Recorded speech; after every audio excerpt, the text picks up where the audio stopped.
Hey guys, it's me Zayn and today we're gonna talk about Dendrobium nobile care when they are in bud.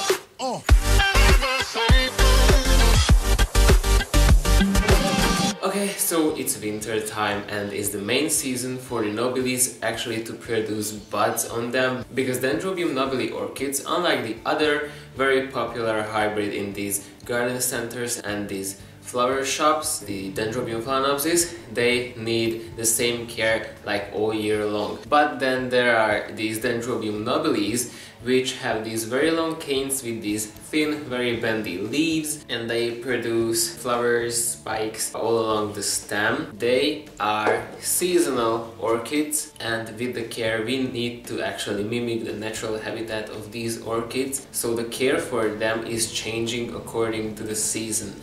And this is right now the season when they are in their winter rest period, which is a resting period, not a dormancy. And the difference is very important between the dormancy and the winter rest, I think. And if you want to watch a video about that, click on the info card, I have a video about it. So right now these Dendrobium nobile orchids are only resting, and in this rest period the buds are actually created and flower spikes are grown all along the stems. So right now it's the season to prepare for the blooming season in the spring. And right now I have here these two Dendrobium nobile orchids. This one is a no ID hybrid. I don't know the name for it, but it has a pinkish yellowish color, which is kind of close to my favorite Dendrobium nobile, the Oriental Smile Fantasy. It has the same gradient effect in the buds. When I had buds on it, it was confused and it was summer, so right now maybe in colder temperatures the colors will be different, and I'm very curious to find those out. And the other one here is my Dendrobium nobile Spring Dream Apollon, which is looking like this. I know, yeah, when I was an orchid noob, I didn't care for it properly. I divided it and separated all the canes, and right now I have this really old super long cane on it and this little bush here, but the longest canes are actually starting to be really long. For example, this is pretty long. If I was about to bend this long cane up, it would come up to this size. So I think we're getting there, getting back to normal, slowly but surely. But since this is a very vigorous and floriferous hybrid, I have lots and lots of buds on this one as well. And I think all of the canes which had available eyes for producing flowers, well, they have right now buds. So this year, this orchid will have a pretty great show for me, I think. So these are the two nobiles which I have here, and today I'm going to talk about their care when they have buds. But actually I am curious about your ideas as well. So if you have ideas about their care when they are producing buds and this winter time care, which is a pretty confusing topic for some people, I'm curious about your ideas and how you do that. So leave a comment down in the comment section below how you care for your Dendrobiums in the winter time. Why is this important? Why do I make a video about it? It can be confusing, because the reasoning behind this all in bud care video tutorial-ish something is that if I want to be sure about it, the Dendrobium nobiles need this resting period when they get only a little bit amount of water and no fertilizer at all. And after that, when there is the growing period, when these orchids are growing new growths and new canes, new leaves, they need lots of water, lots of fertilizer, lots of sunshine,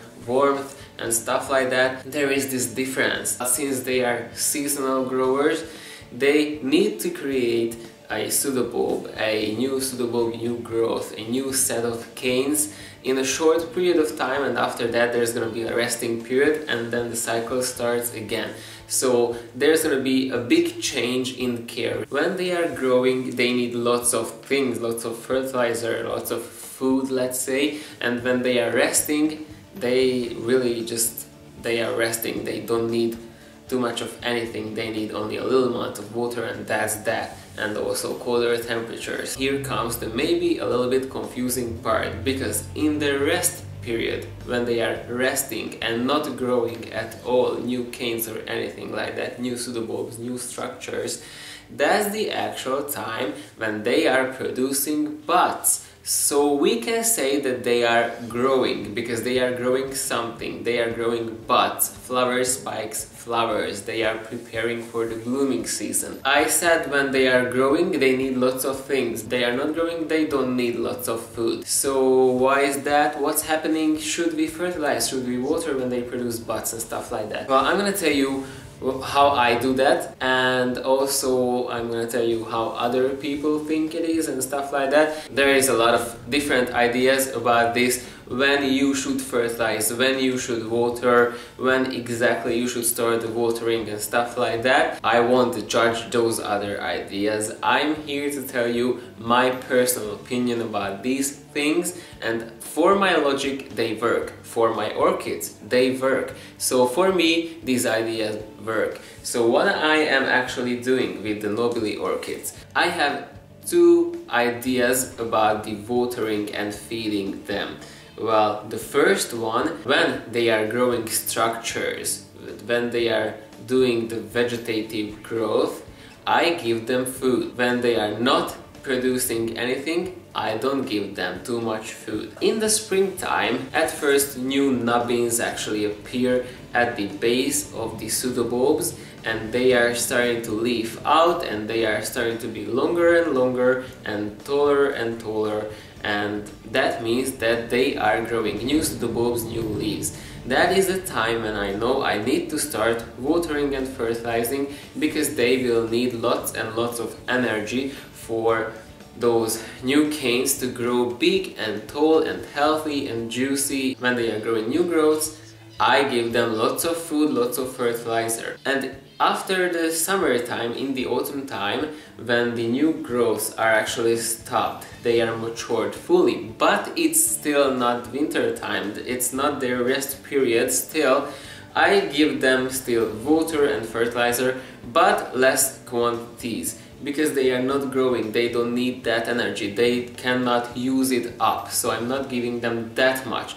After that comes the rest period, they are not growing anything. Well, I don't give them anything. I think these were watered like 3 weeks ago with a little bit amount of water, and they are doing fine, there is no shriveling. And when these canes will start to grow a new set of canes, which is gonna happen when they are blooming or after blooming, I will start to water them again. In the middle of this rest period, when I'm not watering, they are starting to produce the buds. And this is where my second idea about watering comes into the picture. And the leaves are falling on my Dendrobium because it's still losing some leaves, and it's okay because it's a semi-deciduous orchid. My second idea about watering and feeding the Nobile orchids is that I keep an eye on them. By that I mean I'm checking out, always when I look at my Nobile orchids, I look at the pseudobulbs, since the pseudobulbs have to be plump and shiny, and when the pseudobulbs are plump, shiny and juicy, that means that they are fully saturated with water and nutrients, so the plant has what it needs. But in the winter rest period, when I don't give them water, don't give them food, I cannot think with the brain of the orchid. I don't know what it needs exactly. So the only thing that I can do is to look at the orchid and look at these visual signs which tell me what the orchid needs. And these visual signs in this case are the pseudobulbs, because the pseudobulbs and the wrinkliness of the pseudobulbs is an indicator how fully saturated with nutrients and water the canes are. And right now I can show you on this orchid that maybe I'm gonna give it, it's a winter rest, I know it's a winter rest, but maybe I'm gonna give it some water because the pseudobulbs could use some water. The newly created pseudobulbs are plump. For example, this pseudobulb here is really plump. These lines are only these veins in the leaves and stuff like that, so this is not wrinkliness. There is only the slightest wrinkliness going on. If you look at it from closer, you can see that it's not like super plump, so it's a little bit wrinkly, but there are some older bulbs, for example like this one, is starting to be pretty wrinkly. So right now what the orchid is trying to tell me is that it could need a tiny little amount of water. So when I'm gonna water my other orchids, I'm gonna give it a few drops of water on the medium, and that's gonna be all which I'm gonna give this orchid. So these are my two ideas about the watering of orchids when they are in bud. If it's only a tiny bit of wrinkliness going on, I won't water, since there is a high chance to rot because it's colder, the water won't evaporate that fast, and the rot can happen more easily in this winter time. For me personally, there is a fine line between healthy amount of wrinkliness and too much wrinkliness on my pseudobulbs, and well, I think it comes with experience. You have to experiment with your orchids, how much water they need and how much they don't need. When they are in bud, they are not producing new vegetative growths, and in the winter time I'm not giving them like fertilizer. If I give them fertilizer, it's because I water them with the same water which I use for my other plants. I don't use that much fertilizer because it's winter time and they don't need as much growing. Cakey production, like, it was never an issue for me on my Dendrobium nobiles. So with the fertilizer, I fertilize a lot in the summertime and I fertilize only a minimum amount in winter time. And with light, I still give them lots of light because they need lots and lots of sunshine in the winter time. So these were my ideas about the Dendrobium nobiles and their care when they are producing buds, and I hope it was useful. If you like this video, click on the like button. Also, you can leave a comment down in the comment section below, and I'm curious about your ideas. Also, you can subscribe to this channel and don't forget to click on the bell button so you get notifications every time I post. And you can check out my new Instagram account with lots of new plant pictures and stuff like that. And don't forget to check out my other YouTube channel. So see you next time. Bye guys!